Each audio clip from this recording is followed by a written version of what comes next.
5 people you must walk away from after 80, even family. And by the time I get to the last one, you'll understand why it broke my heart the quietest. I'm Persinger. I'm 86. I've buried a wife, friends who felt like brothers, 40 years of a career that once felt like my whole identity. I've watched decades disappear like smoke through an open window. If you believe growing older deserves honesty instead of pretty words, hit subscribe now. What I'm about to share took me nearly 80 years to learn. I don't want you waiting that long. At this age, you stop pretending. Time doesn't feel endless anymore. So tonight, 5 people you have to walk away from, even people you've loved your whole life. Because peace becomes more valuable than approval once you reach a certain age. Some of them won't look harmful at first. Some will look like love. Some will look like family. Watch closely, and you'll see the pattern. The first one took me the longest to recognize. Manipulation doesn't arrive loudly. It arrives with urgency, with emotion, with what feels like responsibility. Someone very close to me always seemed to be standing at the edge of a crisis. Every call came with pressure. Every request felt like a final chance. If I hesitated, the tone would shift into disappointment or fear or guilt. I stopped noticing my decisions weren't fully mine. I was reacting, not choosing. Every time I helped, there was relief for a moment, followed by another emergency. Love does not require surrendering your entire sense of balance. I stepped back, not with anger. I just stopped rescuing. I learned to pause, to say no without explaining myself. That space changed everything. Slowly, the pressure lifted. I began to breathe again. If someone in your life keeps you reacting instead of choosing, stay with me. Person 2 hides in plain sight. I almost missed it completely. I met a very different kind of person, one who doesn't ask for help, but who also never truly sees you. Conversations always circled back to them. At first, I thought it was just personality. But something meaningful I'd share would get turned, redirected, overshadowed by their own stories. Even my milestones became background noise to their narration of their own life. I remember sitting with someone very close to me, realizing halfway through the conversation I hadn't been asked a single real question about myself in a very long time. It wasn't dramatic, but it was clear. I was disappearing inside my own relationships. So I made small adjustments. I shortened the conversations. I stopped waiting for an acknowledgement that never came. If I was interrupted, I kept going with my sentence anyway. It felt like breaking an unspoken rule. But that rule had never been mutual to begin with. Person 3 is the quietest of them all. You might not even notice what they're doing to you until I say it out loud. The critic. They don't raise their voice. Often they believe they're being helpful, which is exactly what makes them hard to recognize. Their comments come disguised as advice, as a concern. But the result is always the same. You begin to doubt yourself. Small remarks, how I lived, how I dressed, how I chose to spend my days after retirement. Nothing ever felt good enough, even after a lifetime of building stability for myself. I absorbed those words quietly. I'd replay them later, wondering if maybe they were right. That's the damage of a constant critic. It doesn't break you all at once. It reshapes how you see yourself, slowly. Not every opinion deserves a place in your inner world. Some words are just noise, even from familiar voices. So I stopped defending every choice. I simply acknowledged and kept living in my own direction. The next person cost me more than my peace. He cost me my patience, my savings, and almost my health. The irresponsible one.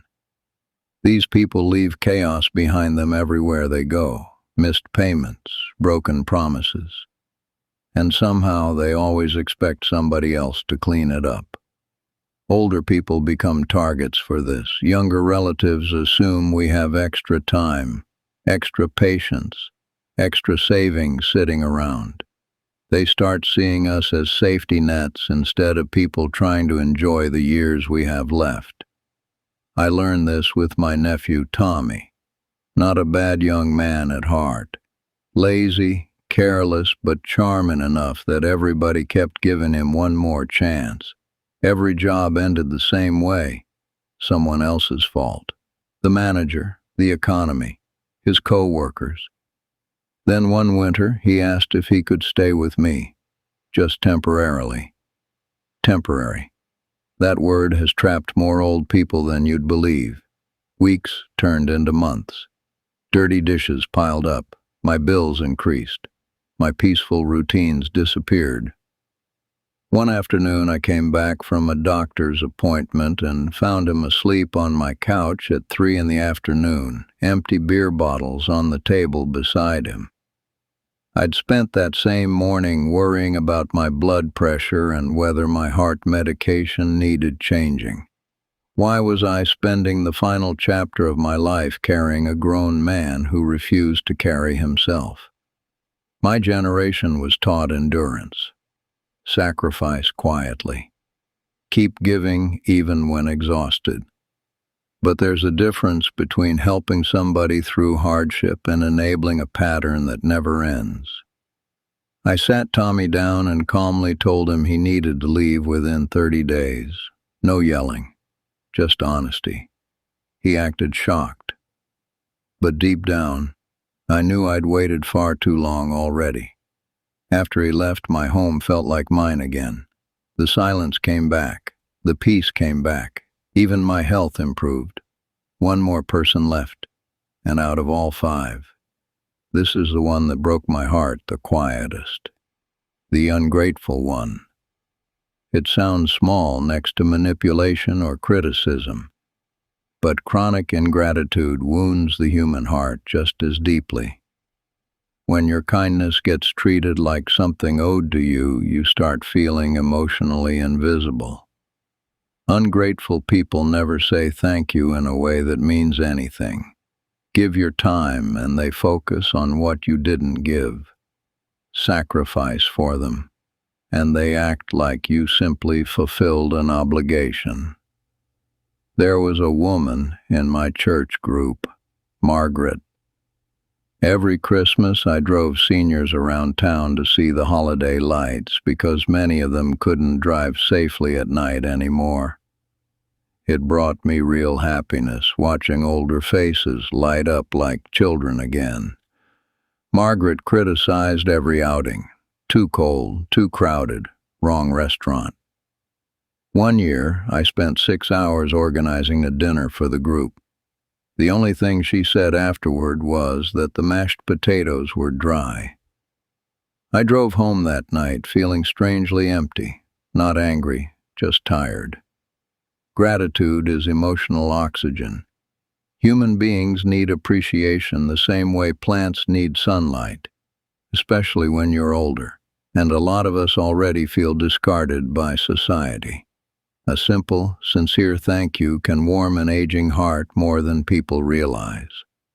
I stopped overextending myself for people who treated kindness casually.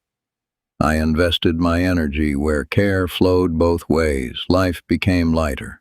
When you're young, life is an achievement. Career, children, the mortgage, one goal, then the next. When you're old, that definition changes completely. Peace becomes wealth. A calm morning becomes luxury. The people around you matter more than almost anything else because they either protect your spirit or they slowly drain it. I don't hate the people I've talked about tonight. Some of them were probably carrying wounds I never understood. But age teaches you this. Compassion doesn't require unlimited access. You can love people while still protecting yourself from the damage they cause. That took me nearly 80 years to learn. If somebody in your life leaves you anxious, exhausted, guilty, or small, don't ignore that feeling. At our age, peace isn't a luxury, it's necessary. Protect your remaining years. Protect your heart. Protect the quiet little joys that still make life beautiful. If nobody's told you this lately, you are still allowed to choose yourself. If these words meant something tonight, do an old man a favor. Hit subscribe and stay a while. This channel is for people who'd rather hear the truth about growing older than another empty promise about staying young forever. Thank you for spending this time with me. Take good care of yourself, and I'll see you again very soon.